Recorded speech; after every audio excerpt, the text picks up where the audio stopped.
Vamos lá?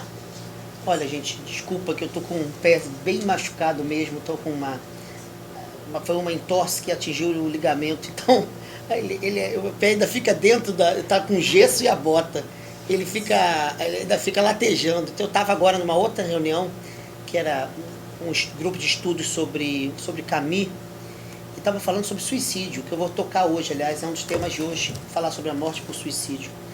E no meio do negócio eu virei o pé assim e voltou a doer, então ainda está latejando um pouco. Então vou aqui me concentrar para a gente poder dar conta do recado. Vou abrir muito mais questões do que tratar e resolvê-las. A ideia é pegar 4 autores, na verdade, extremamente heterogêneos para falar de um tema que não tem também homogeneidade nenhuma, que é a morte, e tentar ver quais são as questões que esses autores levantam e como é que a gente pode pensar a morte de maneira polissêmica, ou seja, a morte ela não tem nenhuma univocidade, nenhum sentido único e absoluto sobre a sua própria realidade. Essa tradição nossa de acreditar que a morte ela só tem um único sentido, ela vem de um encurtamento histórico extremamente grosseiro. Pelo contrário, a minha ideia aqui é pensar a morte dessubstantivando-a. Ou seja, no fundo, não há a morte. O que existe são morreres. Portanto, no plural. E o que existe antes do substantivo a morte é o verbo morrer. E esse verbo é o que me interessa aqui.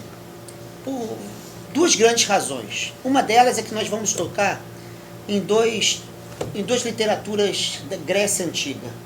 Uma é uma tragédia, está escrita no século V a.C., que é um desdobramento do Édipo Rei, que é a Antígona, da trilogia, né, Édipo em Colônio, Édipo Rei, Édipo e Antígona. Então, a minha ideia é tematizar esse texto grego antigo, extremamente complexo, rico, de um momento histórico que quase nenhuma relação tem com o nosso, e repensar a nossa realidade por meio dos seus temas. Mas naquele período, século V, século VI a.C., século VIII também a.C., era muito comum que a tragédia grega e a epopeia grega e o pensamento pré-socrático também grego se remetessem ao ser humano não chamando de ser humano, que é anthropoi em grego, seres humanos no plural, os homens no sentido do gênero humano e não da oposição entre homem e mulher, que é outra questão dos gregos também. Então eles se remetiam aos seres humanos por meio da ideia de que os seres humanos eram marcados pela mortalidade. E a única diferença radical entre seres humanos e deuses era o fato de que os seres humanos são mortais e deuses são imortais. Então os atributos humanos, da condição humana, eles imediatamente se refletiam nos deuses. Então, ciúme, inveja, raiva, ódio, amor, enternecimento, socorro, tudo isso aparecia nos deuses como aparecem entre nós. Se você pegar, né, os mitos homéricos, do período de Homero, que está na obra, por exemplo, de um cara como Hesíodo, na Teogonia, você nota como é que os deuses eles são violentos. E como uma palavra tão importante na Grécia, a palavra ira, ela condiciona tanto os deuses quanto os humanos. E por vezes os aproxima. Então é uma espécie de compreensão da divindade para além dos binarismos morais que a tradição cristã vai produzir ao longo do tempo. Mas o elemento central é que quando nós olhamos para uma divindade grega, a gente se depara com a própria mortalidade. Então, esse vocativo comum às tragédias gregas, ó mortais, ela atravessa os principais tragediógrafos. Né? Sófocles, Ésquilo, Eurípides, que são os 3 maiores que nós conhecemos, todos eles colocam na boca do coro, em quase todas as suas obras, o vocativo ó mortais. Isso é importante por quê? Porque toda a filosofia grega bebe dessa compreensão. E, nesse caso, o ser humano não é mortal porque morre um dia. Ele só é mortal porque tudo que ele faz realiza a sua mortalidade. Então a morte não é fim, A morte é processo. Isso mostra o caráter verbal do verbo morrer, para ser redundante, o caráter verbal do verbo. Porque, na verdade, a gente, na tradição ocidental posterior, a gente substantivou o verbo. A gente não fala mais morrer, mas o morrer. E do morrer fala da morte. E exatamente a substantivação desse verbo é que faz com que a gente ache que a morte só tem um significado. Não só isso. No século XX, sobretudo no século XX, essa compreensão grega da mortalidade humana, ela vai atravessar grande parte dos pensadores de linha existencial. Vou citar só 3. Heidegger, Sartre e Simone de Beauvoir. Tem vários outros. No caso do primeiro, que é o mais importante nesse caso, em relação ao tema em questão, o Heidegger vai dizer que nós só aparecemos na nossa condição propriamente humana. Ele não chama condição humana, ele chama de Dasein, em alemão, que a gente geralmente traduz por ser aí, né? Dasein, que significa literalmente existência.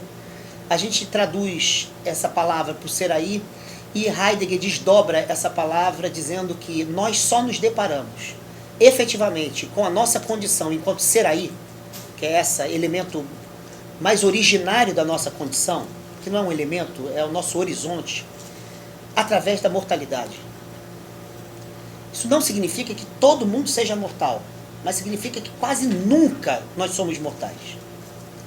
E se nós não nos singularizamos, diz ele, a gente não experimenta que o horizonte da existência é a mortalidade.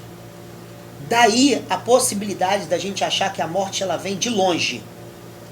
E a morte nos espera à frente, como se ela fosse um elemento externo à nossa condição. Daí a substantivação da morte. Daí a ideia de a gente falar sempre que vai morrer um dia. E que o único fato comum a todos nós é que um dia nós morreremos. Isso é uma besteira para alguém como Heidegger. Para a gente se tornar mortal significa que a gente nunca morre um dia. A gente morre sempre. E, portanto, a ideia de que nós temos agentes externos que são possibilitadores da morte é mais estranha ainda a nossa mortalidade. Porque nada de fora promove a nossa morte. Pelo contrário, a morte é um horizonte de tudo que nós realizamos. Portanto, nós, para sermos mortais, nós temos que transformar a ideia de falecimento na ideia de finitude.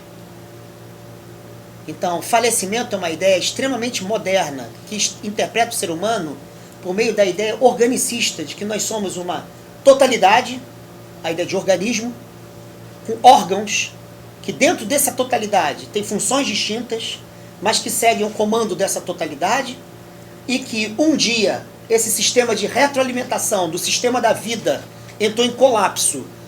Portanto, o falecimento assinala uma falência, porque se esse circuito da vida se retroalimentasse sempre, ninguém morreria. Então, essa ideia de que nós falecemos, isso é uma ideia extremamente nova. Para Heidegger, como para os gregos, a gente, para ser mortal, não pode falecer. E para a gente poder morrer, a gente não pode se interpretar à luz da ideia de falência, portanto, de falecimento. É exatamente contra isso que os gregos se posicionam. Nós somos mortais, porque tudo que realizamos assinala traços da nossa finitude. Então, por meio dessa verbalização da morte, a minha pergunta é: quais são os nossos morreres, no plural?